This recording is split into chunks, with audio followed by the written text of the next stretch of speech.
Hello guys, ഇതെൻ്റെ അപ്പുണ്ണിയുടെ പിറന്നാൾ ദിവസത്തെ വീഡിയോ ആണ്. പിറന്നാൾ എന്ന് പറയുമ്പോൾ ഒട്ടുമിക്ക ആളുകളുടെയും മനസ്സിൽ ആദ്യം വരുന്നത് അമ്പലത്തിൽ പോവാന്നുള്ളതാണ്. ഞങ്ങളും അമ്പലത്തിലേക്ക് തന്നെയാണ് പോണത്. ഗുരുവായൂർ അമ്പലത്തിലേക്കാട്ടാ പോണേ. ഞങ്ങൾ മൂന്നാളും ബീച്ച് ബസ് വെയിറ്റ് ചെയ്തിട്ടാണ് നിൽക്കണത്. അങ്ങനെ നിന്ന് അവസാനം മഴ വന്നു, ബസ് വന്നില്ല. അപ്പം തന്നെ ഞങ്ങൾക്ക് ഒരു ഓട്ടോറിക്ഷ കിട്ടിയപ്പോൾ ഞങ്ങൾ ഓട്ടോറിക്ഷയിൽ പോന്നു.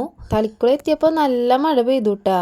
അങ്ങനെ ഞങ്ങൾ പ്രിയദർശിനിയിൽ കയറിയപ്പോൾ ഞങ്ങളുടെ ഫ്രണ്ടിൽ ബീച്ച് ബസ് പോകണ്ടായിരുന്നു. അങ്ങനെ ഞങ്ങൾ ഗുരുവായൂർ എത്തിയപ്പോൾ തന്നെ കണ്ണിന് ചാർത്താള മാലൊക്കെ മേടിച്ചിട്ടുണ്ടായിരുന്നു. പിന്നെ അപ്പുണ്ണിക്കും ഞങ്ങൾക്ക് മുല്ലപ്പൂവൊക്കെ മേടിച്ചു. അങ്ങനെ ഞങ്ങൾ അമ്പലത്തിൽ കയറി നന്നായി തൊഴുതു. ഉള്ളിലൊക്കെ കയറി തൊഴുതിട്ടുണ്ടായിരുന്നു. അവിടെ നിന്ന് ഞങ്ങൾ നേരെ ഭക്ഷണം കഴിക്കാൻ പോയി. 4 ദിവസം തന്നെ അപ്പുണ്ണിക്ക് കണ്ണൻ്റെ സദ്യ കഴിക്കാൻ പറ്റി. അങ്ങനെ ഞങ്ങൾ ഉണ്ണികൾക്കുള്ള കളിപ്പാട്ടൊക്കെ മേടിച്ച് നേരെ പോകുന്നത് ചേച്ചിയുടെ ഉണ്ണിയുടെ അടുത്തേക്കായിരുന്നു. ഉണ്ണിക്ക് ഇന്നാണ് ഡിസ്ചാർജ് പറഞ്ഞിട്ടുള്ളത്. അപ്പോൾ അവരുടെ അടുത്ത് കുറേ നേരം നിന്ന് കുറേ നേരം സംസാരിച്ചുട്ടാ.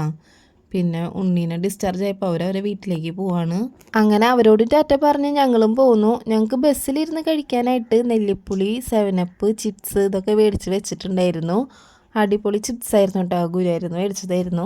അങ്ങനെ പ്രിയദർശിനി വന്നപ്പോൾ ഒരു യുദ്ധമായിരുന്നു. എല്ലാവരും ഓടിക്കയറലായിരുന്നു. പിന്നെ ഞങ്ങൾ ബസ് എടുക്കണേക്കാട്ടി മുന്നേ ഞങ്ങൾ മുണുങ്ങൽ തുടങ്ങിയിട്ടുണ്ടായിരുന്നു. ഇന്നത്തെ വീഡിയോ എത്ര ഉള്ളൂ. വീഡിയോ ഇഷ്ടപ്പെട്ട എല്ലാവരും സപ്പോർട്ട് ചെയ്യണേ. ബൈ.